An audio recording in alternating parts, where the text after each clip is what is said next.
Os mitos foram criados pelos gregos com o intuito de preservar sua história, explicar fenômenos naturais, suposições e significados para fatos políticos, econômicos e sociais, passando mensagens de gerações a gerações.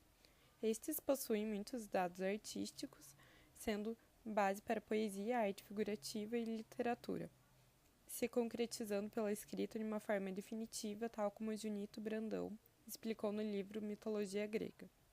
Um mito escrito está para um mito em função, como uma fotografia para uma pessoa viva. A mitologia foi essencial para a arte da Grécia Antiga. Deste modo, foi através de templos, esculturas, pinturas e literatura que a população teve contato com os mitos gregos, como o de Deméter e de Perséfone.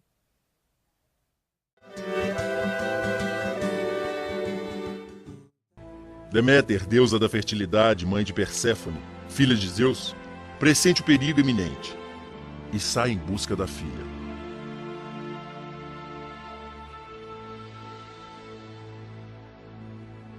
Desesperada, sem notícias, submete a terra à infertilidade. No submundo, o deus Hades, por amor, rapta Perséfone.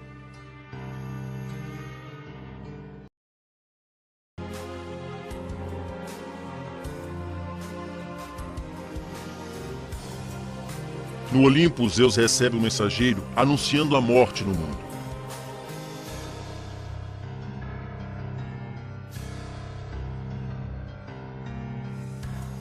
Zeus, impotente à atitude da deusa Deméter, manda buscar Perséfone no reino das trevas.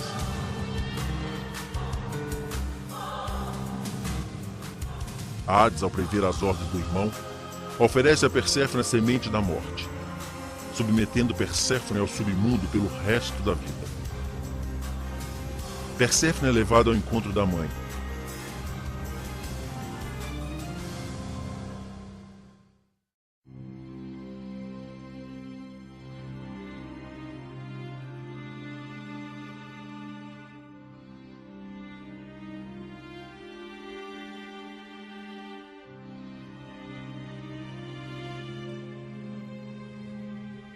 Deméter pede à filha que fique, mas ela não pode mais. Está ligada ao deus da morte pelo resto da vida. Deméter exige que a filha passe 6 meses na terra e outros 6 meses no submundo.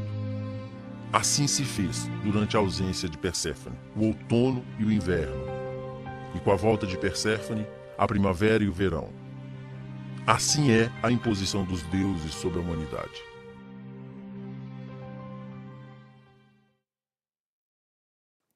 Quando os sinais de sua grande beleza e feminilidade começaram a chamar a atenção, Perséfone ocorreu e encantou ao deus Hades. O rei do mundo dos mortos logo pediu sua mão a Zeus, pai da menina. Porém, o deus do céu se recusou ao seu pedido.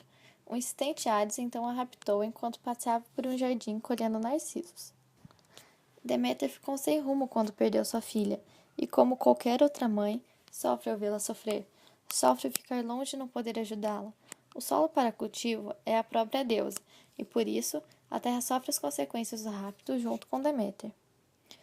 Quando descoberto, o rei do mundo dos mortos foi rápido e planejou uma maneira de prender sua amada para sempre aos infernos.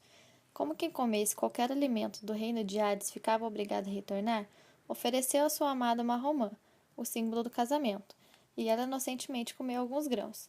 O vínculo decretado fez com que Perséfone ficasse ligada a Hades para sempre, como um pacto, tornando assim a eterna jovem Coré em rainha Proserpina, vigia da alma dos falecidos. Zeus tentou negociar com seu irmão e ficou estabelecido que metade do ano Perséfone ficaria com sua mãe e a outra metade com o marido, justificando assim o ciclo anual das colheitas. O inverno escasso seria o período em que Perséfone estaria com o marido e o verão farto com sua mãe. Perséfone é normalmente descrita como uma mulher de cabelos claros e que possui uma beleza estonteante, pela qual muitos homens se apaixonaram, dentre eles Pírito e Adonis. Também despertou a raiva de Afrodite, deusa da beleza e do amor, por serem comparadas devido à sua aparência. Conta-se ainda que Zeus, seu pai, não resistiu à sua beleza e teve amor com a própria filha.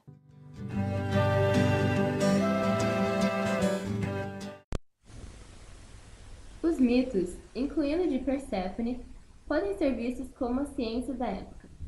Antigamente, pela falta de conhecimento do solo e das plantas, o inverno era visto como uma época infértil e de sofrimento pela falta de alimentos. Para isso ser explicado, o mito de Perséfone foi criado, porém, os motivos de tais acontecimentos são atualmente conhecidos e explicados pela ciência. Assim, pode-se fazer uma relação entre os mitos e a ciência, pois hoje é esse conhecimento no qual a maioria se baseia para compreender os fenômenos naturais. A história de Perséfone foi tão influente no povo grego que anualmente eram feitas cerimônias e rituais para Deméter, na cidade de Eleusis, como sacrifícios.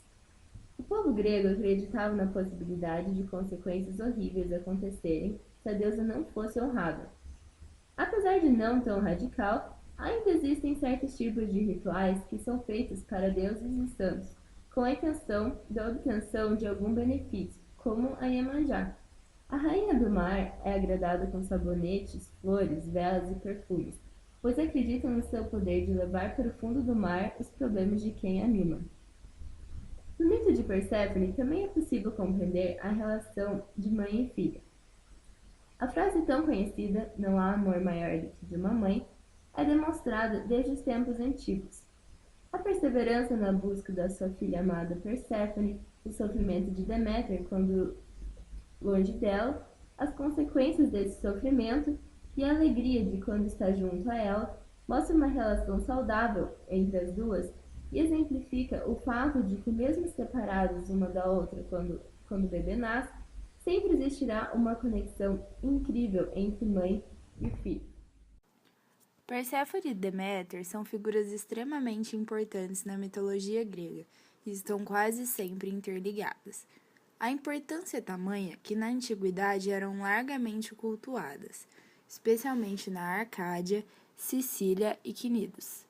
O ritual dos mistérios de Eleusis, muito importante em toda a Grécia, encontrava expressão na lenda de Deméter e Perséfone.